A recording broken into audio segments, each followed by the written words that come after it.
আসসালামু আলাইকুম। শ্রীলঙ্কাতে আসছি আমি 30 তারিখ। তো 30 তারিখ থেকে 30 তারিখ আসার পরে নিগমবোতে স্টে করি এক রাত। এরপরে হচ্ছে চলে যাই কলম্বো থেকে ক্যান্ডি, এলা, তারপর হচ্ছে গল এরিয়াতে। তো সবগুলো ঘুরে মোটামুটি 7 দিন হয়ে গেছে। আজকে আবার কলম্বোতে ব্যাক করছি। তো এই 7 দিনে আমি টোটালি খাবার খাই নাই বলতে আমি টোটালি ভাত খাই নাই। কারণ হচ্ছে এখানে বাংলাদেশি কোনো হোটেল পাই নাই খাওয়ার জন্য। আর ওদের আসলে লোকাল খাবার গুলো খাওয়ার মতো না।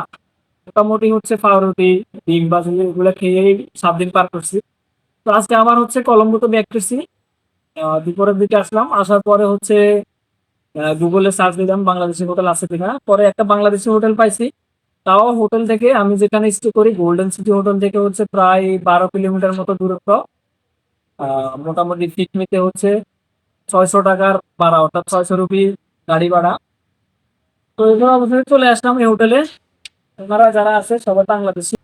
তো ওনারা মনে হয় 4-5 জন আছে এখানে পরিচালনা করে, সবগুলো বাংলাদেশি খাওয়ার। তাই একটু ক্যামেরাটা একটু দেখান আপনাদের এখানে কি আছে দেখেন। আমাদের এখানে আছে হচ্ছে যে দেখেন এটা হচ্ছে নাস্তা আছে, মানে বাতাগন থেকে দেখেন সামনে থেকে।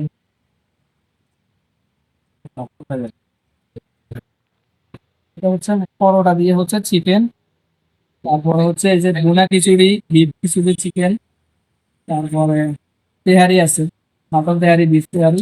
এরপরে একটা স্পেশাল খাবার আছে, এটা হচ্ছে আপনার চট্টগ্রামের মেজবান। এটা কম বেশি আমরা সবাই জানি, বাংলাদেশের সবাই চট্টগ্রামের মেজবান সম্পর্কে অবগত। এখানে সাদা মাছ, গরুর মাংস, সাথে হচ্ছে বুটের ডাল। তো এই তিনটা মিলিয়ে প্যাকেজ দাম হচ্ছে 1580 rupee, Sri Lankan rupee. Bangladeshi almost ভাই কত, 500-600 এরকম না, এরকমই হবে। 500-600 মতো হবে বাংলাদেশি টাকায়। তো এই প্যাকেজটা মোটামুটি ঠিক আছে। এরপরে আছে চিটাগং এর কালাবুনা।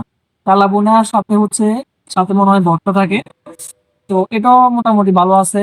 এরপরে আলু আলু পুরি আছে, ডাল পুরি আছে, চিকেন আছে, সমোসা আছে, chicken samosa sorry mini chicken samosa আছে, পরোটা আছে, তারপরে লাচ্ছি, মোটামুটি অনেক কিছু আছে। তো সবগুলো বাংলাদেশি টেস্ট। আপনারা কেউ যদি শ্রীলঙ্কায় আসেন, কলম্বোতে স্টে করলে অবশ্যই এখানে আসবেন। কারণ হচ্ছে এখনো যারা আসেন নাই, খাওয়ার কষ্ট তারা হয়তো বুঝেন না, কিন্তু এখানে আসলে বুঝতে পারবেন যে খাওয়ারের কষ্টটা কি। তো সেই হিসাবে আমি সবাইকে বলবো, আপনারা যেহেতু আমাদের বাংলাদেশি বাইরের হোটেল এবং আমরা নিজেরাও বাংলাদেশি খাবার পছন্দ করি, তো কলম্বোতে আসলে সবাই এই হোটেলটাতে আসবেন। তাই একটু হোটেলটা দেখান আপনার। এটা হচ্ছে আমাদের পিছনে এরিয়া। তার সাথে পরিবেশ অনেক ভালো। তো অনেকগুলো ফুডট্রাক সিস্টেম দোকান আছে, লাইক আমাদের ওই যে বসুন্ধরা যমুনাতে যেরকম ফুডট্রাক থেকে তো এখানে মোটামুটি অনেক ভালো।